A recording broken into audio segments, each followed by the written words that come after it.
नमस्ते। सम्पूर्ण देशमा रहनुहुने विदेशमा रहनुहुने मेरा प्यारा दाजुभाइ दिदीबहिनीहरुमा हार्दिक निमन्त्रणा गर्दछु। यो हाम्रो अभियान भनेको कांग्रेसहरुले बनारसमा गएर लुकेर गरेको जस्तो आन्दोलन होइन। यो हाम्रो अभियान भनेको 2028 सालमा नेपालका उद्योगपतिहरु काटेर मारवाडीहरुसँग मिल्ने यो आन्दोलन होइन, गरे जस्तो आन्दोलन होइन।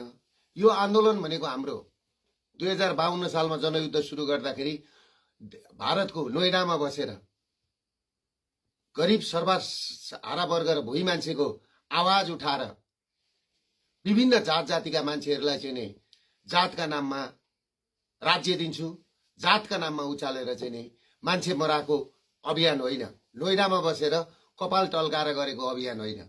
यो अभियान भनेको नेपालमै बसेर नेपालीहरुका लागि गरेको अभियान हो। फर्स्ट नेपाल, फर्स्ट नेपाली, नेपालको व्यापार नेपालीले गर्नुपर्छ, नेपालको व्यवसाय नेपालले गर्नुपर्छ, नेपालको पैसा नेपालमा राख्नुपर्छ, नेपालका युवा युवतीहरुलाई नेपालमै राख्नुपर्छ। हजुरबुवा र हजुरआमासँग नातिहरुले काखमा खेल्न पाउनुपर्छ, हजुरआमा र हजुरआमाका काखमा नातिहरु बस्न पाउनुपर्छ, नाति नातिनाहरु खेल्न पाउनुपर्छ र दशैं र तिहारमा सबैजना परिवारमा एक ठाउँमा आएर टीका लाउनुपर्छ भन्ने यो अभियान हो। नेपालीहरु अरिनी हुनुपर्छ, नेपालीहरु सुखी हुनुपर्छ, नेपालीहरु शान्तिसँगले बाँच्न पाउनुपर्छ भनेर हामीले चलाएको नेपालमै बसेर गरेको अभियान हो।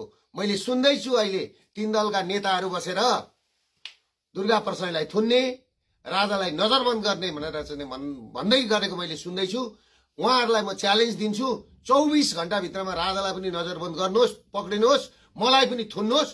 म भाग्दिन, म नोएडामा गएर बस्दिन, मैले मान्छे मारेको होइन, बलात्कार गरेको होइन। नेपाली बचाउने, नेपालीलाई मारवाडी तस्करहरूबाट र यी दलालहरूबाट, यी दलाल नेताहरूबाट मुक्त गर्ने अभियान गरेको हुनाले मलाई सम्पूर्ण नेपालीहरूलाई साथ दिनको लागि आह्वान गर्दछु।